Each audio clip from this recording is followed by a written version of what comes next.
A long-forgotten chapter in the story of the Valley Forge Encampment during the American Revolution is the Battle of Crooked Billet. And although the Battle of Crooked Billet wasn't a major battle, it was still an important piece of the puzzle that led to our development as an independent nation. Central to this event is Bucks County's own Brigadier General John Lacey Jr. This is a story about a battle between neighbors, fellow church members, and even family. Not everyone desired freedom from British rule, and this caused a division amongst the people, spawning great hatred towards those who would rebel against the crown. This animosity later fueled war atrocities the world had never seen before. We take a look at one of the forgotten battles of the American Revolution, the Battle of Crooked Billet. The Pennsylvania militia, headed by General John Lacey, was attacked by British regulars and an American loyalist force. It was a sharp fight. It wasn't a prolonged toe-to-toe engagement, mainly because a lot of them didn't have the means to fight back. They're on your farm, they're on your street, they're in your trees, they're in your bushes. They are present whether or not you can see them or not. When a war's in your backyard, no one's safe. Where's it gonna go? Where are they gonna run? Which direction are people gonna move into? Is your house in the middle? Is your field in the middle? Are your children in the middle?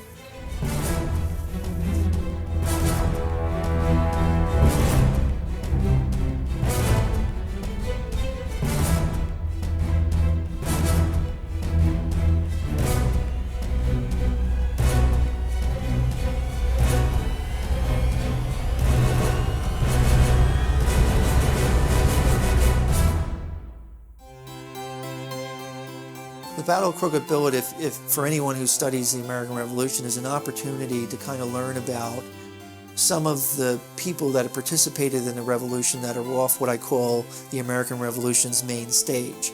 I mean, it's very easy to open up a textbook and read about General Washington or one of his principal generals like Lafayette or Nathaniel Greene. It's not so easy to find a textbook that tells you about Brigadier General John Lacey of the Pennsylvania Militia, and also the combatants, Colonel Robert Abercrombie, most people have never heard of, and also Major John Graves Simcoe, nobody's ever heard about.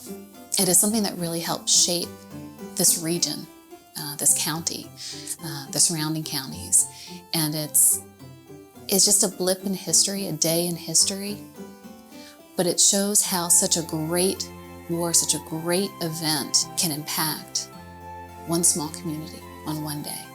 It actually points out that this is America's first Civil War, because the story of Crooked Billet itself, the story of the Pennsylvania Militia, the story of the Queen's Rangers and the American Loyalists, this is a story of neighbor versus neighbor. And it is an event that we need to commemorate. We need to preserve the sites associated with the battle. Everything from the Craven Van Zandt Cemetery to Craven Hall to the battle monuments. So it should be remembered.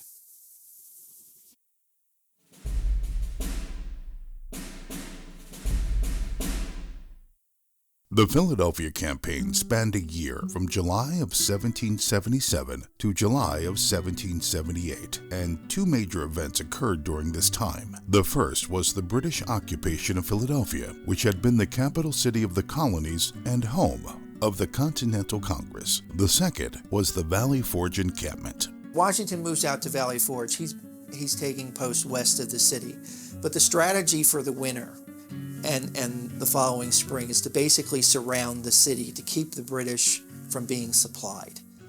Washington doesn't have enough men to fight the British out, but what he does undertake is an attempt to starve them out. And so what he does is post forces all around the city. The British had occupied Philadelphia after the Battle of Brandywine and needed to be supplied. Soon thereafter, as winter sets in, their supply routes to the Atlantic and back home in Great Britain are cut off. The Royal Navy can't sail up the Delaware. So the British turned to the countryside for supplies. Now, a lot of the farmers in the surrounding counties had grown tired of the American cause. The expression "not worth a Continental" refers to the money. the money was worthless. It was paper and it was printed in the thousands. The British were paying in hard coin, in gold and silver. So there were plenty of opportunities there for industrious farmers to bring in their crops, their supplies to the British garrison. So therefore, it just made sense for the locals, whatever their passion was, either way, to go for the hard currency. So they were tending to take their goods down there.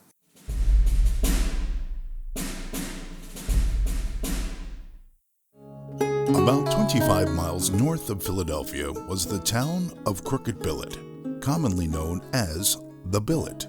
The name Crooked Billet came from a local tavern in what is presently the town of Hatboro, Pennsylvania.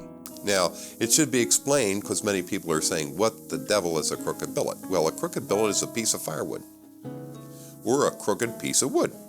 General George Washington himself dined at the Crooked Billet Tavern in the summer of 1777 when he visited to plan the defense of the area.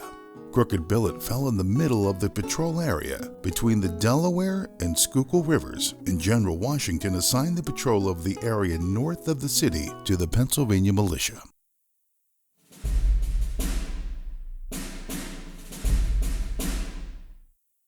John Lacey Jr. was born the son of a farmer and mill owner in Buckingham Township, Bucks County, Pennsylvania. Doesn't have much formal education, only was educated up to about the age of 14. Matter of fact, if you read his memoirs, he decries that for most of his life that he wasn't educated. And he felt that if his family or his mother and father actually had prepared him, would have prepared him better in life if he had had more of a formal education.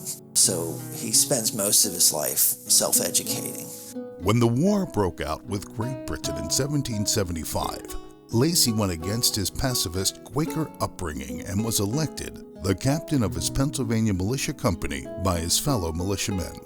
After his enlistment ended, Lacey returned home to find Bucks County progressively more hostile to the cause of independence, commenting, "I have taken my home as that of my enemy." His uncle approached him at the time in the city. They were being organized, some loyalist regiments, and his uncle said that he could secure for Lacey a major or colonel commission in one of the American loyalist groups. Of course, Lacey turned it down, said he was going to fight for the American cause no matter what. I was determined to pursue the cause I had embarked upon, from which nothing but death could detach me, firmly determined to rise or fall with the liberty and independence of my country. From the Memoirs of Captain John Lacey, December 1776. In March of 1777, he was appointed a sub-lieutenant in the Pennsylvania Militia, and by May, he was elected a lieutenant colonel. He fought at Germantown and saw action near the Gulf Mills, as well as several other skirmishes around British-occupied Philadelphia.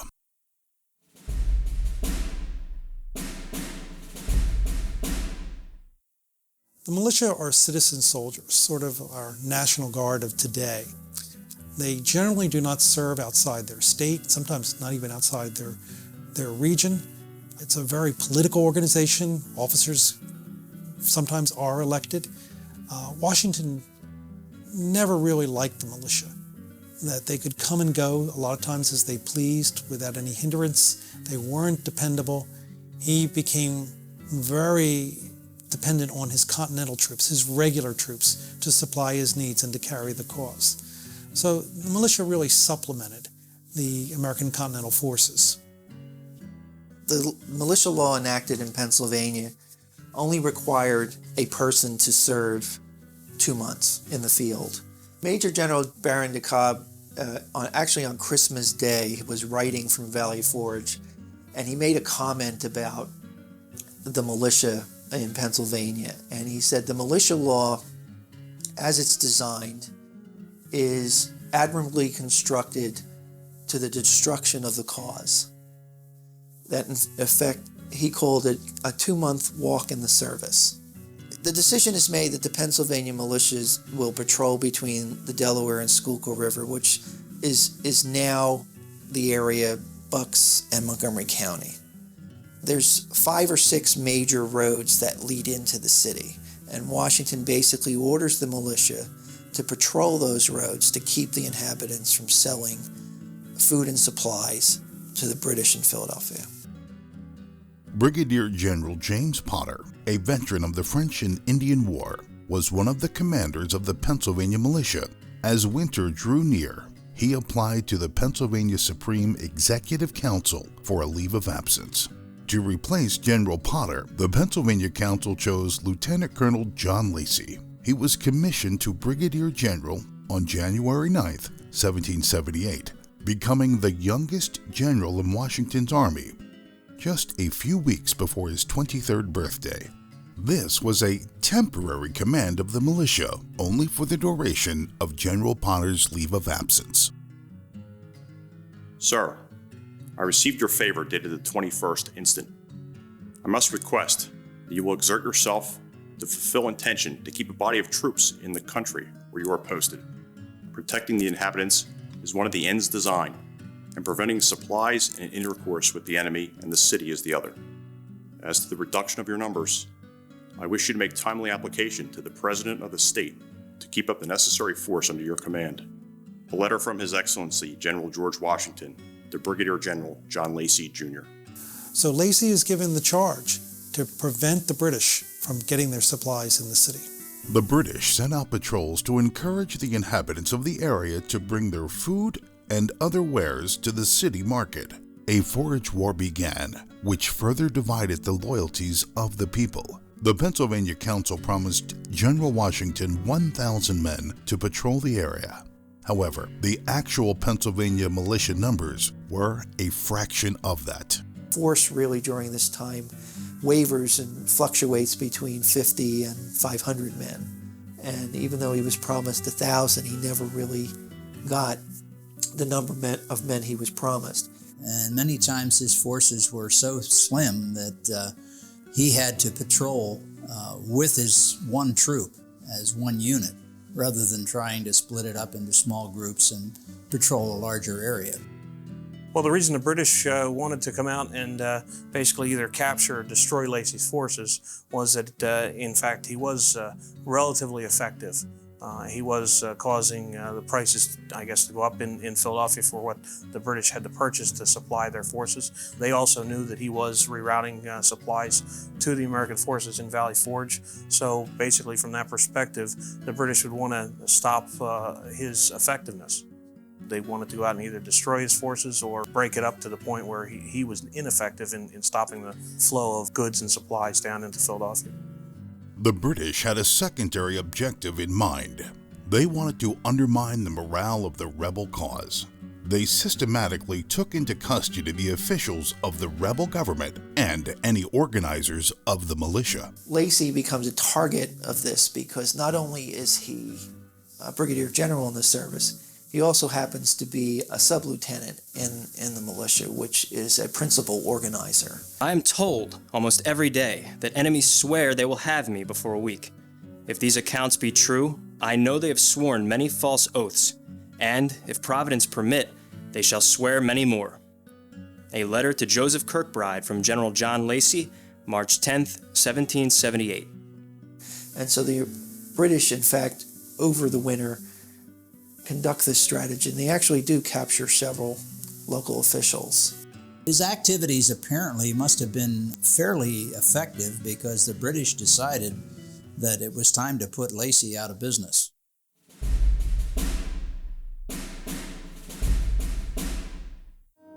Though raids are sent out, Lacey is able to escape many times. He's able to flit around between the rivers. And perhaps this was due because he never had a lot of men to begin with, that it was difficult to find him. Well, sometimes things just all come together. Through a network of spies, Major Simcoe was made aware of Lacey's movements. So they were well aware that he was camped up at the Billet. Lacey's in the Billet. He's got reinforcements from Cumberland. They have no muskets. They're unarmed. Ah, the fox may be ours today. Good day, sir. Many times the militia arrived unarmed because they were supplied by arms through the state. Lacey kept a depot several miles north in the town of Doylestown. Well, the objective was to try and capture or kill Lacey, and to break up the American forces that were camped at Crooked Billet. And the idea that Simcoe came up with as far as the attack plan was for him to lead his Queen's Rangers into a position north and east of the camp, and they would be the first leg of an attack that would try and drive the American forces, disrupt their camp and get them to retreat. The thought process was that it would be a natural function for the American forces to tend to run towards Valley Forge to get closer to other American forces or a larger American force. So they were to take Abercrombie's troops to set up an ambush at a narrow point in Horsham Road, adjacent to a ridge and the mill pond. The Americans theoretically would run through there and basically be caught in an ambush in that manner. They were basically the hammer, if you will, in a hammer and anvil type maneuver.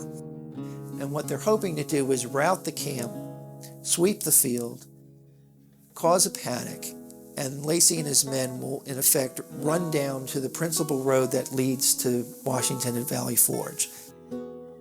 General Howe charges one of his ablest field commanders, Lieutenant Colonel Robert Abercrombie, a veteran of the French and Indian War.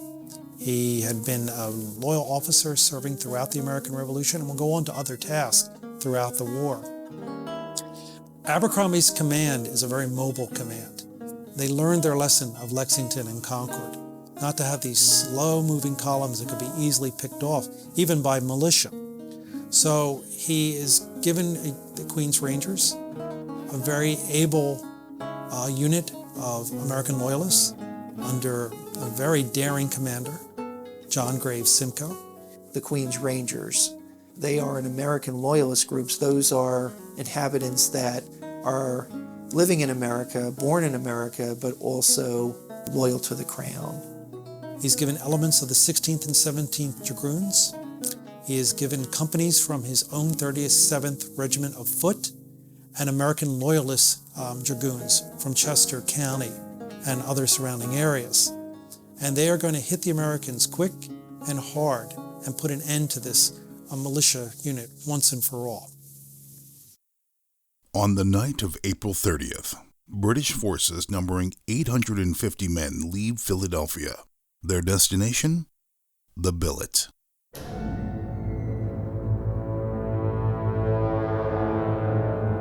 The two groups, the British regulars and the Queen's Rangers, marched north toward the Billet out of the city at about 11 o'clock at night on April the 30th. And they do have to march quickly. It's a pretty good distance to get out from the garrison, which would be coming out from near the Delaware River through their fortifications, and to get all the way to Crooked Billet undetected.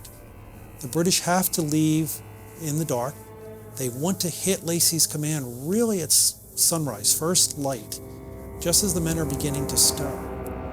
And they don't want to be detected by the local populace.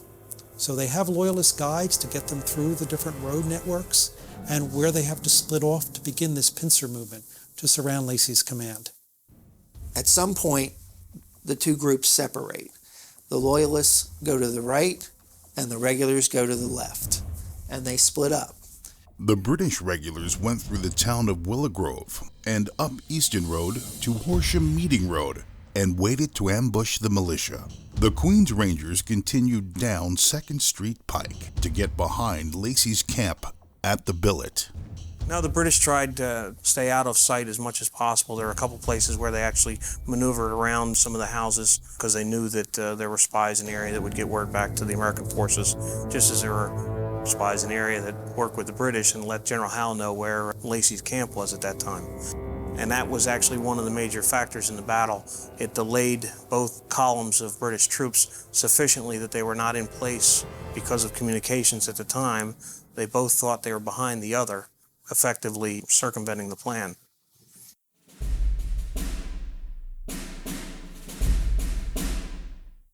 It's happening at the American camp. Lacey issues his regular orders for the evening, which was to post scouting parties and sentries around the camp. The orders were to organize a scouting party to patrol the roads around the camp at 2:30. Somehow that was transmitted incorrectly to 3:30. But there's a problem at 3:30. the scouting party isn't even getting up out of their beds. And so the officers are struggling to get the scouting party together. Finally, there's an Ensign Watson who's in charge of the party, manages to get everyone assembled. By daybreak, the scouting party has left the camp on their assignment. Shortly after leaving, the party split into 3 patrols. Ensign Laughlin went east by Byberry Road. Ensign Watson went south on Old York Road to Willow Grove, and Lieutenant Nielsen went west down the Horsham Meeting Road. The party under Ensign Laughlin and the party under Ensign Watson really don't encounter anybody. It is believed that the regulars, Abercrombie's group, had already passed Willow Grove by the time Watson's group had gotten to the town. So they came out to go down York Road and Byberry Road and actually missed the British by minutes. But they failed to see each other at that point.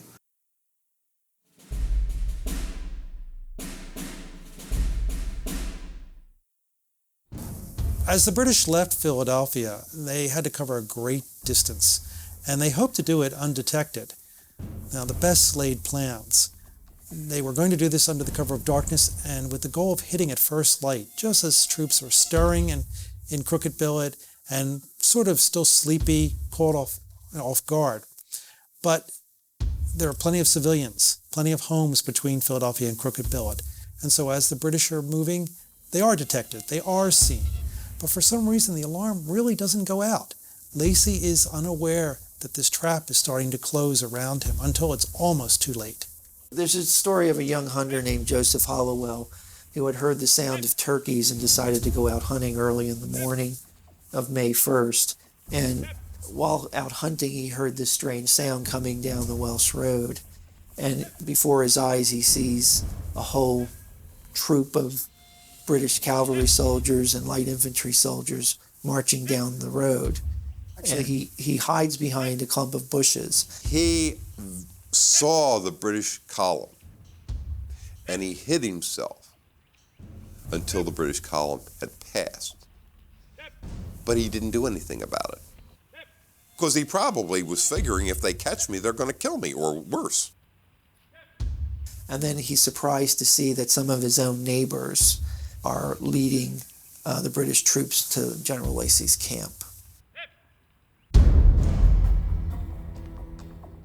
So what happens with Nielsen's group down the Horsham Road is they're scouting down the road, and all of a sudden they see horse soldiers.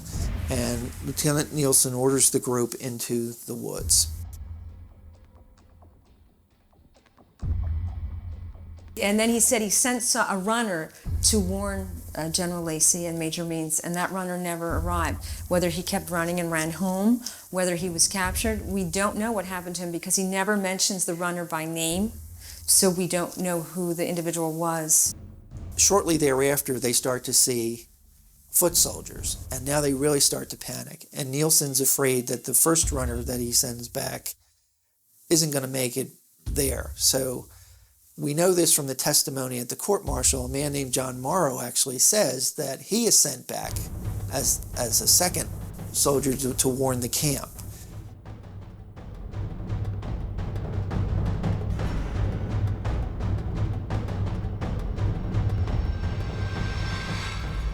There's a problem with this because what Nielsen was supposed to do is, on the sight of the British, they were supposed to fire their muskets as a warning sign to the camp. And of course, this never happens. At this point, Abercrombie became concerned that they were behind schedule. He ordered Major Crew to lead the dragoons and some mounted light infantry up ahead of the main party. Major Crew continued down the Horsham Meeting Road to the ambush point and took it upon himself to continue into town. He advanced with his forces up through Harrow, actually running between Lacey's headquarters and the American camp. He advanced with his forces up through Harrow, actually running between Lacey's headquarters and the American camp.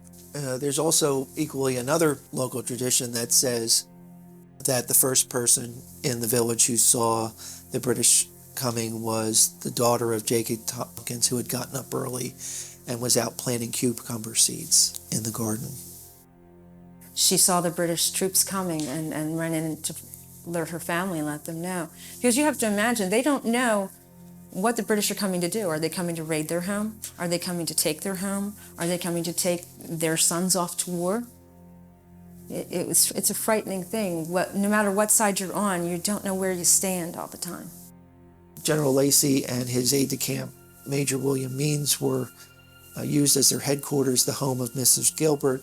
Mrs. Gilbert had gotten up very early in the morning, had looked out the window, and to her surprise, she had seen British soldiers around the house, behind the fences, and there's even one version that says they were British snipers in the trees. General Lacey! Inconvenience, wake up! The British are here! They're in the trees! Wake up!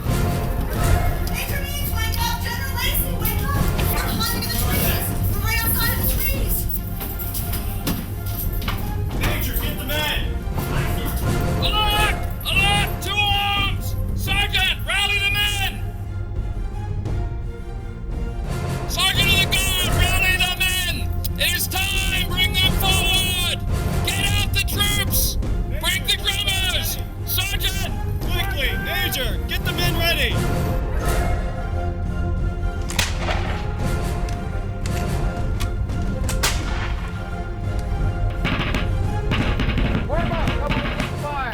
Luckily, we're able to get out of the house and not captured. Morrow makes it back to the camp and winds up falling in with the rest of the group as Lacey is rallying them to get into their ranks and get ready to march. And by this time, the camp is surrounded. The British are actually several hundred yards away. And Lacey's men are virtually caught totally off guard. It's not to almost the last seconds, literally, that alarm is sounded to let them know that this trap is now closing on them.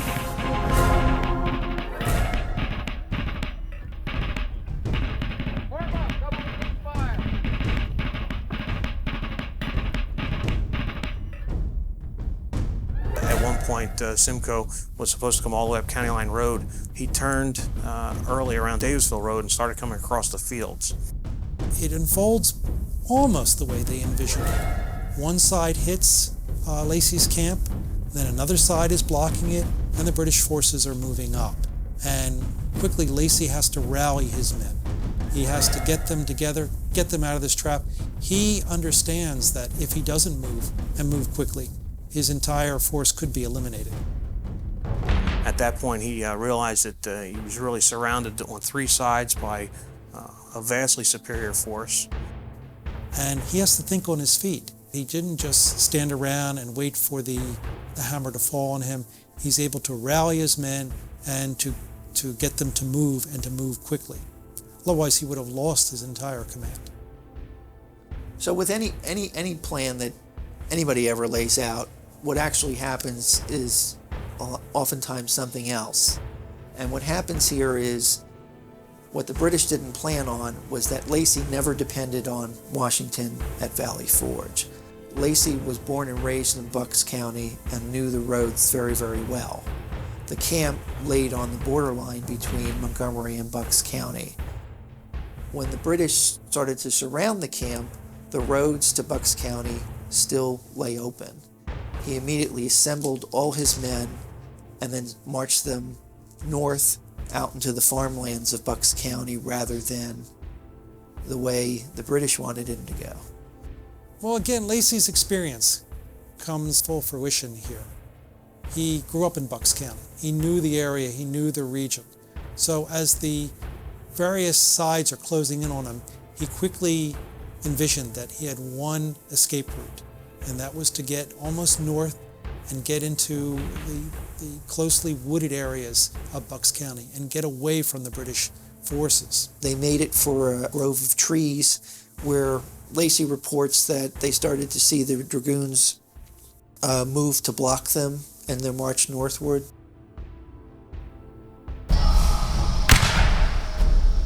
At this point, he says a series of warm fires began. Basically, there was an exchange of musket fire. The main group continues to march northward, firing as they go. the British were picking off the stragglers from the main group.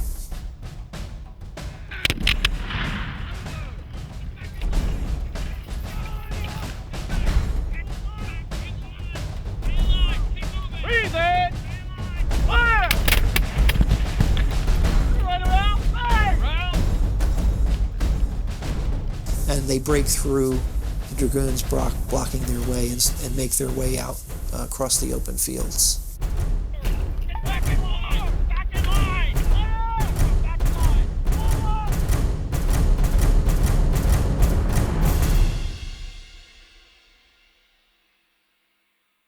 Major Simcoe attempted to trick Lacey's men into surrendering. He rode up alone behind them and shouted out as if he had his army with him, "Ready, aim, fire!" But the trick did not work. The Americans simply ducked their heads and, as a whole, kept running. The militia retreated through what was then the Craven Farm, then continued on through what is now the Warminster Community Park. Lacey was able to keep the militia together in Bucks County. However, a few soldiers broke away and ran. There's a story that comes from a Captain Baird, who was an eyewitness to the battle, who tells of a militiaman named Van Dyke who was running across a field. He had broken away from the main group and he was being pursued by a mounted dragoon.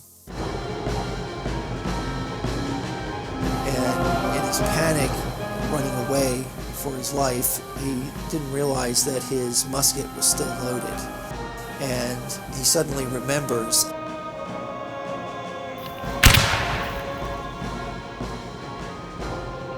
The British casualties reported that they only had about 7 wounded and several horses killed.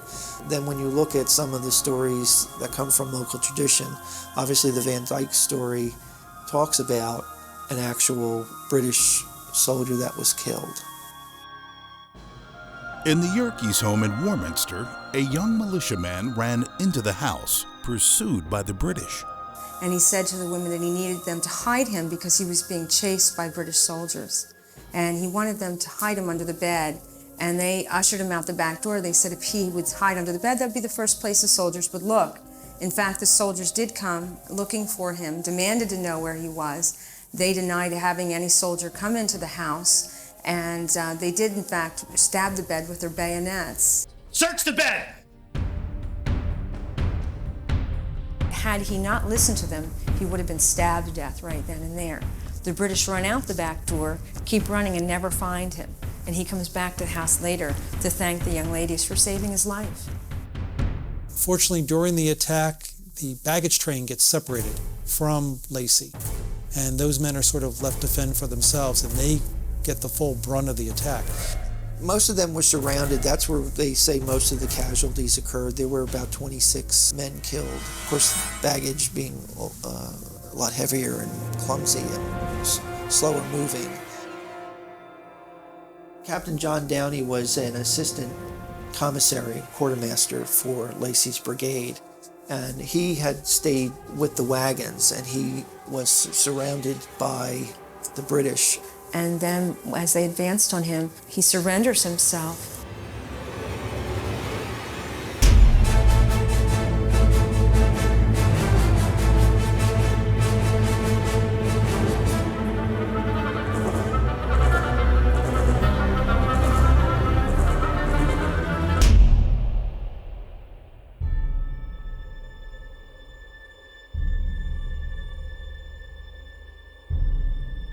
They bayonet him and bludgeoned him to death, to the point that his brains were coming out his nose.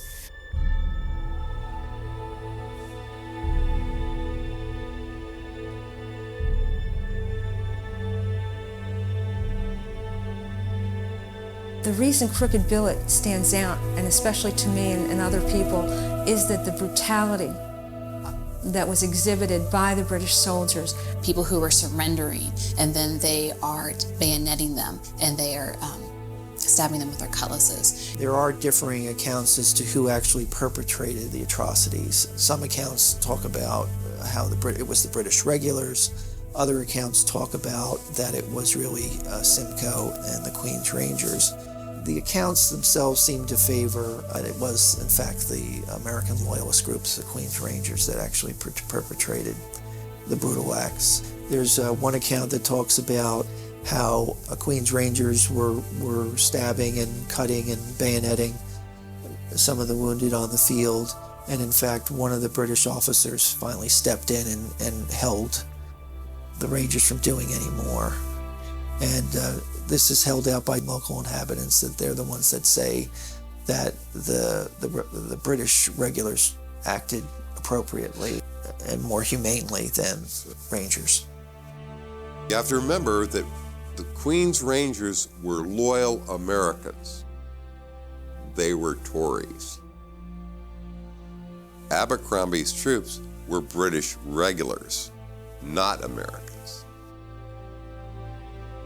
There are affidavits sworn out that the British soldiers threw our injured soldiers into burning piles of buckwheat straw and burned them to death, to the point where they were unrecognizable to even the own men in their own units. Guys that fought next to them couldn't tell one soldier from the next. In one instance, only 2 of the men that were burned to death were recognizable. And it was, in one affidavit, it was his opinion that the man was burned to death because his arms were reaching out as though he was asking for help. I viewed the corpses of most of the dead and saw only 2, as I recall, that had escaped the most cruel barbarity that had ever been exercised by any civilized nation. Nay, savage barbarity in its utmost exertion of cruelty could but equal it. From the deposition of Colonel Frederick Watts, May 14th, 1778. You know, out of the norm for what you would hear, it's not a gentleman's war. It's not what Washington and Howe had envisioned. Gentleman's war kind of went out the window with these people. They were being more brutal than they ever needed to be. And that, in its sense, is an atrocity of war, and one that was witnessed by people who were spectators to the battle. You know, these battles happen in communities, and it's not just the people that are engaged in the battle. It is the people that are around them that, you know, this is happening in their backyard. They witness it. They get involved as a bystander. These local people told the story of what they saw, and it wasn't about a battle. It was about brutality after a battle and out-and-out murder. And they didn't say it was Americans that did it. It was British that did it. And there was a reason for that. It inflamed the support and the fervor of revolution rather than dampening it. An officer like Abercrombie or even Simcoe are professionals. New Americans, I guess, are also hoping that one day there's going to be a reconciliation. It's not something that they would advocate. This is more likely when the Civil War element of the battle comes out, where you have loyalist troops that are from the area. This is a time for revenge. This is a time for them to get even, and that's probably where these atrocities come from. The Battle of Crooked Billet really highlights that this was America's first Civil War, and that this was in fact neighbor fighting neighbor. And in Lacey's case, it's actually Lacey fighting a member of his own family, because it's later found out that Lieutenant Samuel Chapman, who was a cousin of Lacey's, was fighting in the Queen's Rangers on that day.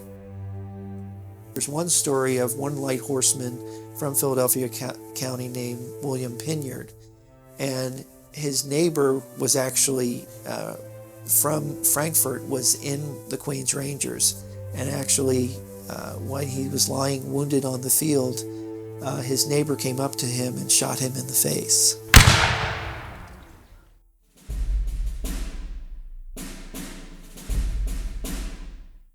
After the battle, the British marched back to their fortifications in Philadelphia. They had seized all of the militia supply wagons and captured 58 prisoners. No official record exists regarding what happened to the prisoners, but one account reveals that many suffered from starvation and died while in captivity.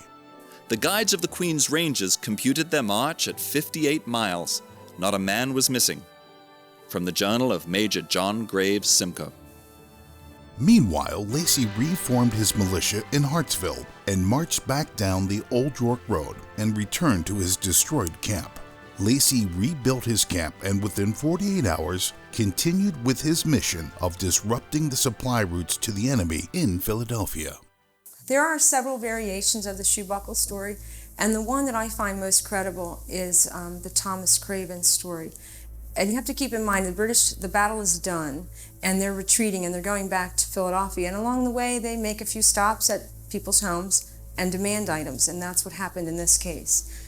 He's an elderly gentleman hobbling around on his cane, and the soldiers come by and demand his silver shoe buckles. And he declines the invitation to be relieved of his buckles. And at that point, they call him a damned old rebel rascal and whack him a few times on the head with their sword, and there went Mr. Craven's buckles. The British sold the contents of the captured wagons, and the proceeds were distributed among the soldiers who participated in the battle. The troops returned to Philadelphia. The commander-in-chief ordered the baggage to be sold for their benefit. It produced $1 a man. From the Journal of Major John Graves Simcoe. I thought it was unique when I read that the wagon train and baggage that was all brought back as part of the winning spoils of the battle was auctioned off in Philadelphia and raised enough money to pay each soldier that participated in the battle $1. On May 4th, 1778, a court-martial was ordered by General Lacey to try the scouting party leaders on charges of disobedience of orders and neglect of duty. At trial, it was concluded that Ensign Laughlin had carried out his orders. He was acquitted and returned to active duty. Lieutenant Nielsen was found guilty and cashiered out of the militia. The other scouting party leader, Ensign Watson, had been killed while returning to camp. The newspaper, the Pennsylvania Packet, relayed the incident to the public in the following article.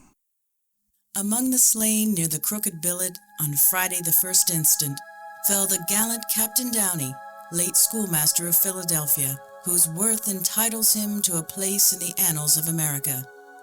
He took an active and early part in our struggle for liberty. He went as a volunteer to New Jersey last winter a year, where he behaved gallantly in the battles of Trenton and Princeton. He, being chosen captain of a company of Philadelphia Militia, served his tour of duty 2 months last summer at Billingsport, when, on account of his superior knowledge of mathematics, the Executive Council employed him to make a military survey of the River Delaware, which he performed with great exactness. Since which time he has performed many very important services to his country, a love to which prompted him to attempt anything which promised its welfare. He lately acted as an assistant commissary, and in this capacity was with our brave militia when attacked last Friday. From his known readiness to fight and bleed for his country, it is more than probable when the attack began, he attempted to join his countrymen when he was shot through his shoulder, and then laid in his blood until the enemy returned, when they dispatched him in a cruel manner. For his body was found with one of his hands almost cut off, his head slashed in several places, his skull cut through, his brains coming out of his nose and scattered all around. He was an enlightened patriot, an affectionate friend, a gallant soldier, a fond husband, and an indulgent parent. He had no inheritance to leave, as his little property was left in Philadelphia, but he has left the sorrowful widow and 5 helpless children in very indigent circumstances. They are worthy the notice of the charitable. The obituary of Captain John Downey, May 4th, 1778.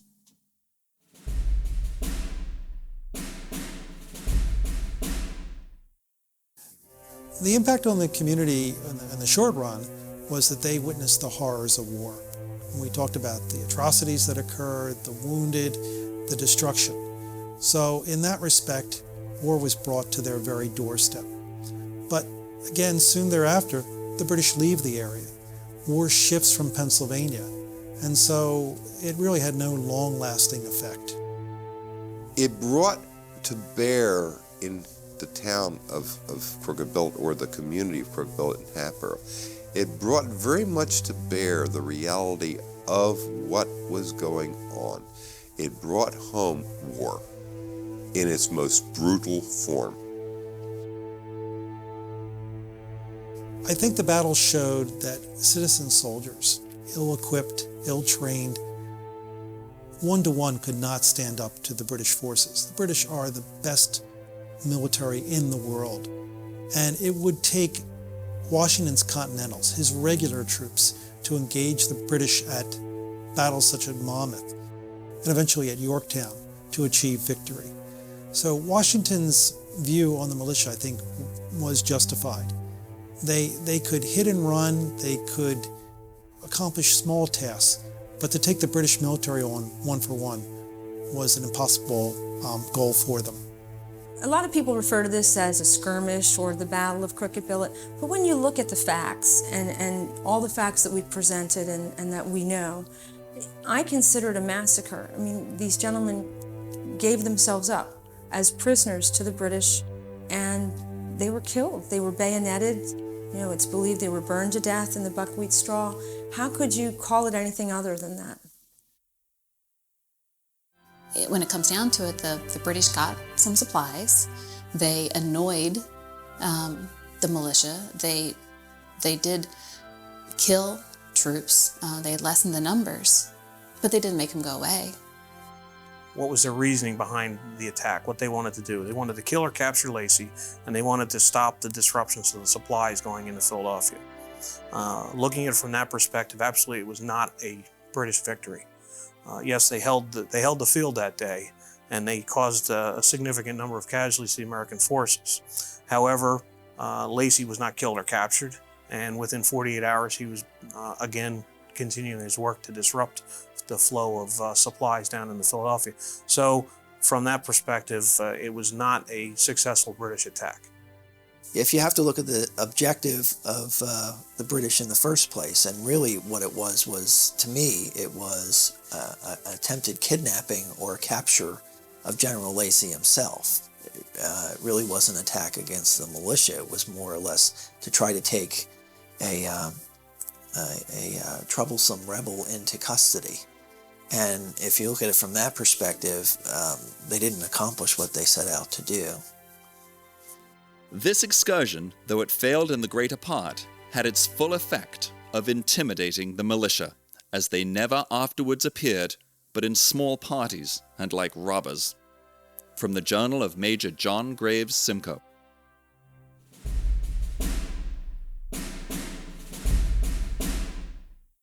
This was not the last time Lacey and Simcoe crossed paths. British Major John Graves Simcoe was captured in October of 1779, and later that year exchanged for American Colonel Thomas Reynolds. In an ironic twist of fate, Colonel Reynolds turned out to be the future father-in-law of General Lacey. After the war, Simcoe became Ontario's first lieutenant governor and later founded Fort York, which is now Toronto, Canada. After the battle, Lacey continued his service in the militia. On June 6, 1778, Lacey was seen riding through his patrol area by a young girl living in North Wales named Sally Wister, who recounts the unexpected surprise in her diary. Lacey is tolerable, but as ill luck would order it, I have been busy, and my auburn ringlets were much disheveled. Therefore I did not glad his eyes, and cannot set down on the list of honors received that of a bow from Brigadier General Lacey. From the Diary of Sally Wister, June 6, 1778. The British left Philadelphia on June 18th. Several days later, Lacey led a group of 40 horsemen across the Delaware to harass the British as they marched back to New York. He was elected to the Pennsylvania State Assembly in November of 1778 and appointed to the Supreme Executive Council the following year. In late 1781, he married Anastasia Reynolds, daughter of Colonel Thomas Reynolds of the New Jersey Militia. John Lacey then moved to Pemberton, New Jersey, where he started an iron mill. He was a justice of the peace and also served in the New Jersey State Assembly. Lacey Township in New Jersey was named for him. General Lacey and his wife are buried in Mount Holly, New Jersey. The legacy of General Lacey was carried on by his son-in-law, Dr. William Darlington, who donated all of his materials about Lacey to a local Bucks County historian, General William Watts Hart Davis. Davis collected many first and second-hand accounts relating to the Battle of Crooked Billet. In April of 1861, with the Great Civil War on the horizon, Davis, his father, General John Davis, and a group of patriotic citizens led by the women of Hatboro formed the Hatboro Monument Association. They dedicated a monument in the memory of those soldiers who fell in the battle. The monument was erected on Old York Road at the far end of Hatboro, with the caption, "The Union must and shall be preserved," on the monument. Davis believed strongly in continuing the work that our forefathers had begun. A strong patriot himself, Davis became a captain in the Great Civil War. On August 22, 1861, he was directed by the Secretary of War to raise a regiment, leading him to open a military camp in Doylestown, Pennsylvania. He named it Camp Lacey. Today in Doylestown, a monument stands on the school grounds of Central Bucks West High School to mark the location of Camp Lacey. Davis studied the battle until his death in 1910, memorializing his research in writing to preserve the knowledge for future generations. In 1928, during the celebration of the 150th anniversary of the Battle of Crooked Billet, another monument was dedicated to the soldiers who were burned in the buckwheat straw near their burial sites. This monument sits on Jacksonville Road in Warminster, Bucks County. In 1938, there was a failed attempt to have 400 acres of the original battlefield dedicated as the Crooked Billet National Battlefield Park. In the 1940s, historian Charles Harper Smith continued Davis's research, publishing an article in 1941. In 1951, on the edge of Lacey's camp, Meadowbrook Elementary School was built. It was renamed Crooked Billet Elementary School in the early 1960s. On April 11, 1967, the monument at Old York Road was moved to the front of the elementary school. Every May 1st, the school celebrates Crooked Billet Day. It is a tradition that has continued since 1962.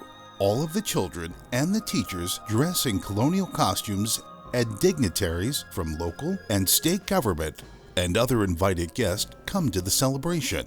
In 1983, the following letter was sent to the school and printed in the local paper. I am delighted to send my greetings to all participants and festivities marking the 205th anniversary of the historic Battle of Crooked Billet.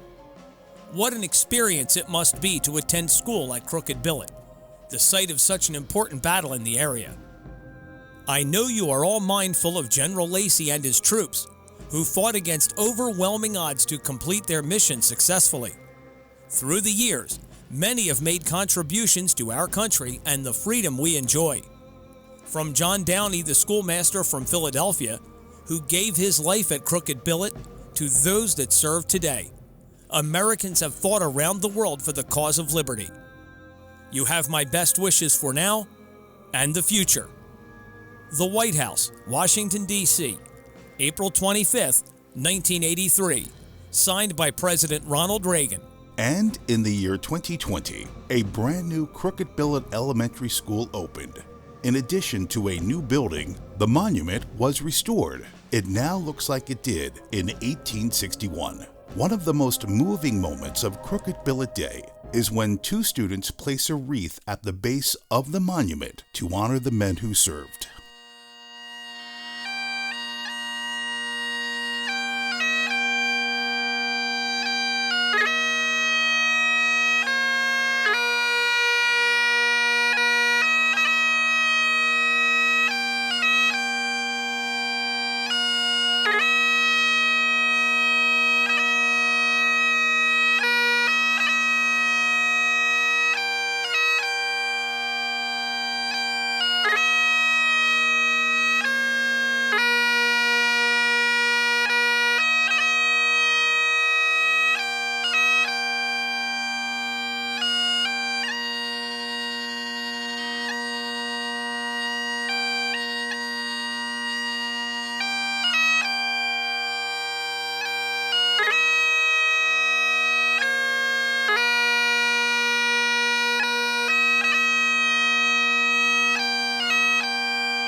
The Battle of Crooked Billet was a major event of the winter campaign that reveals a country and an army at war with itself. John Lacey was an ardent patriot. He was a young but experienced soldier. He was a man who played the cards he was dealt, persevering despite any hardship. Lacey did not display youthful inexperience, but instead executed the only practical option to him: retreat and live to fight another day. Like many men who served under him, Lacey is just another faceless hero in the annals of American history.